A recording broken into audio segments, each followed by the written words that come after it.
Hey traders, it's Stephen Brooks, and today we're going to talk about if we should either buy or sell options on earnings plays. Now, earnings plays are a really nice opportunity. They're typically overnight plays, but the problem is many of the individual investors and traders that I see or that I get emails from it or who comment on my videos tend to do earnings plays completely wrong. Now, what we're not going to do on this video is we're not going to talk about research into companies. We're not going to talk about market outlook. We're not going to talk about how companies have performed in the past. We're not going to talk about what other companies in the same sectors have done. We're not going to talk about anything technical analysis or Fibonacci or indicators. We're not going to talk about any of that whatsoever to decide if we should be a buyer or a seller of options during earnings. Now, in order to do this, we have to understand how an option gets its price. Okay? How does an option get its price? There's two primary ways that an option gets its price. It gets it from, number one, price. So the distance away from your strike price to the current price of the stock. Now, this is something that we typically cannot control, but more about that later. So we have price, again, how far away the strike price of your option is compared to the current price of the stock. And the second thing that makes up the majority of how we get to a price of an option is volatility, the expected move. So the market cannot predict if a stock is going to go up or down. But what they do place bets on is if the stock goes higher, how much higher might it go? And if the stock goes lower, how much lower will it go? That is called volatility. So the way an option is priced is, again, the price or the distance away of your strike price from the current price of the stock, and volatility, the expected move in the life cycle of that option. Again, the market does not bet on if a stock is going to go up or down. It only bets on if it does go up, how much might it go up? And if it does go down, how much might it go down?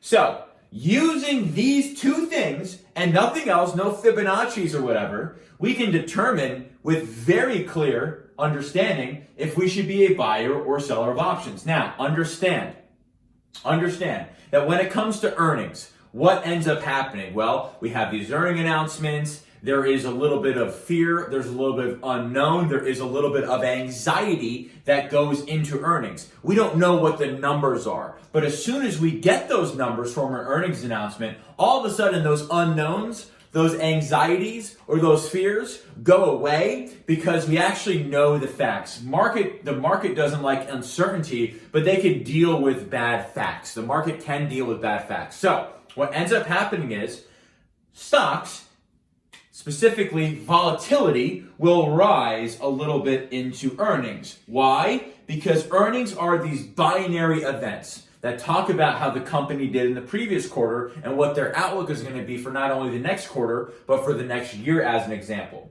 So there is unknown there. And because there is unknown there, volatility or these expectations will increase because the market makers and the participants don't really know for sure what that earnings announcement is going to look like. And because they have unknowns or uncertainties, volatility or these expected moves will increase going into earnings.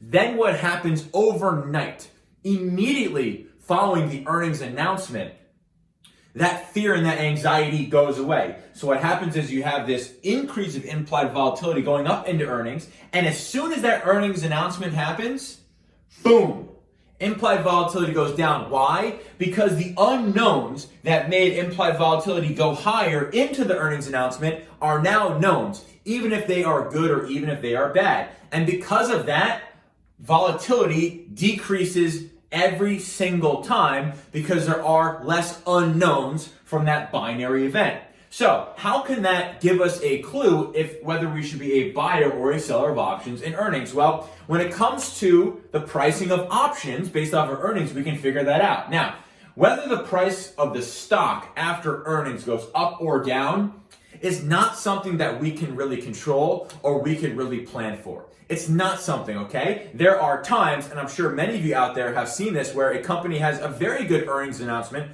and the stock goes down. where a company has very bad earnings announcement and the stock goes higher. Or if it has a good earnings announcement, the stock goes up. And if it has a bad earnings announcement, the stock goes down. In fact, there's a very good argument to be made that if you knew the numbers beforehand, you might not even get the direction wrong. So direction, or the price, or what the stock does in terms of up or down or sideways after the earnings announcement, is not something we can really account for in terms of choosing if we should be a buyer or seller of options. But, however, remember, the price of an option is priced on, again, its distance away from the current price of the stock and volatility, the expected move. Volatility increases before earnings because why? Well, because there are these unknowns from these binary events. But as soon as those knowns happen, volatility decreases. Now, we don't know for sure what price is going to do. We don't know for sure. But we do know for sure that implied volatility is going to decrease after the earnings announcement. Now, when we're a buyer of an option, we benefit from the price of an option going higher. And when we're a seller of options, we benefit from the price of an option going down. So if the majority of the pricing models of options is based off of implied volatility, and we know for sure that implied volatility goes down after every single earnings announcement, well, would we rather be a buyer or would we rather be a seller of options? 10 times out of 10, we'd rather be a seller of options. Now, we haven't got into the types of trades you can do to take advantage of this, but again, in the market, there are very few things you can actually control. You can't really control what the earnings announcement is going to be. You can't really control what the Fed is going to do, what the CEO is going to say, how the company did in the previous month, and what their outlook looks like for the next year. You can't control any of that whatsoever. You can control a grand total of none of that. However, you can control the fact that you know for sure that implied volatility does go down after an earnings announcement. So at least if you are a seller of options, you can account for one of these two things, because again, it's price, or the distance away from the current price of the stock, and volatility.